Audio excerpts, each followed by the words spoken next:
একটা আলোচনা কিন্তু আসছে সংবিধান সংশোধনের। তো আপনি কি মনে করেন যে বর্তমান যে সংবিধান রয়েছে সেই সংবিধান সংশোধন করার প্রয়োজন আছে কিনা, সেই সঙ্গে এই বিষয়টি নিয়ে আপনাদের সাথে এই অন্তর্বর্তীকালীন সরকারের যারা উপদেষ্টা রয়েছেন তাদের সাথে কোনো আলোচনা হয়েছে কিনা? দেখবেন ১৯৭১ সাল পরবর্তী সময়ে আমাদের যে সংবিধান প্রণয়ন করা হয়েছে, এই সংবিধানের যে ডাইমেনশন যদি আপনারা লক্ষ্য করেন তাহলে সেখানে কিন্তু গণের আকাঙ্ক্ষার প্রতিফলন কিন্তু ঘটেনি। আপনি যদি মানুষের যদি ডেমোগ্রাফি যদি আপনি বুঝতে পারেন তাহলে দেখবেন যে জনগণ কি চায় এবং জনগণের এই আকাঙ্ক্ষার যেই চাওয়া পাওয়ার যে প্রতিফলন সেটি আসলে আমাদের এই সংবিধানের মধ্যে ঘটেছে কিনা। দেখবেন যে এই সংবিধান এখন পর্যন্ত ১৭ বারের মতো সংশোধন করা হয়েছে। আপনারা দেখবেন যে যেই সরকার যেই সময় ক্ষমতায় এসেছে তারা তাদের মতো করে পার্লামেন্টের মধ্যে সেই সংবিধানকে তারা কাটাছেঁড়া করেছে। সুতরাং যেই সংবিধান অলরেডি ১৭ বার অ্যামেন্ডমেন্ট করা হয়েছে, সংশোধন করা হয়েছে, সেই সংবিধান আসলে রাখার এবং ১৮তম সংশোধনের দিকে আমাদের যাওয়া উচিত হবে কি না সেটি একটি প্রশ্ন। আমরা চাই যে আসলে বাংলাদেশের এই ২৪-এর যে বিপ্লব হয়েছে, ২৪-এর বিপ্লবের মধ্য দিয়ে একটি নতুন প্রজন্ম তৈরি হয়েছে।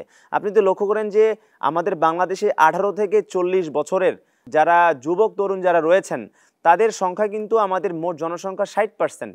অর্থাৎ আপনি যদি লক্ষ্য করেন যে বর্তমানে বাংলাদেশে যদি ১৮ কোটি জনগণ হয়, সেখান থেকেই আপনি লক্ষ্য করবেন যে প্রায় ১১ কোটি জনগণ কিন্তু তাদের বয়স হচ্ছে ১৮ থেকে ৪০। সুতরাং এই ১৮ থেকে ৪০ এই রেঞ্জের যারা রয়েছেন তারা কিন্তু আসলে বাংলাদেশটাকে নতুন করে দেখতে চায় এবং তারাই কিন্তু মূলত এই জুলাই বিপ্লব ঘটিয়েছে, এই গণঅভ্যুত্থান তারা ঘটিয়েছে। এটি একটি দ্বিতীয় স্বাধীনতা আমরা বলছি, দ্বিতীয় মুক্তিযুদ্ধ আমরা বলছি। বৈষম্যের বিরুদ্ধে যে যুদ্ধ হয়েছিল ১৯৭১ সালে, সেই যুদ্ধ কিন্তু হয়েছে আবার ২০২৪ সালে।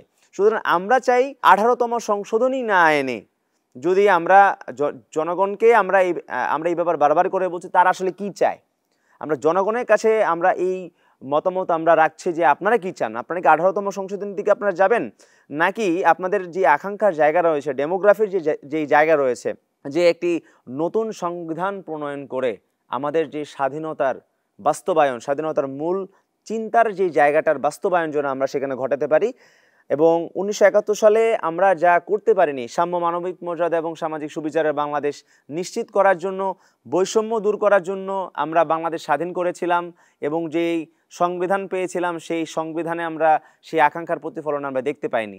সেই জায়গা থেকে আমরা অবশ্যই চেষ্টা করব যেন নতুন সংবিধান আমরা প্রণয়ন করতে পারি, বাট এটা পুরোটাই আসলে নির্ভর করবে আসলে জনগণ কি চায় সেটার উপর।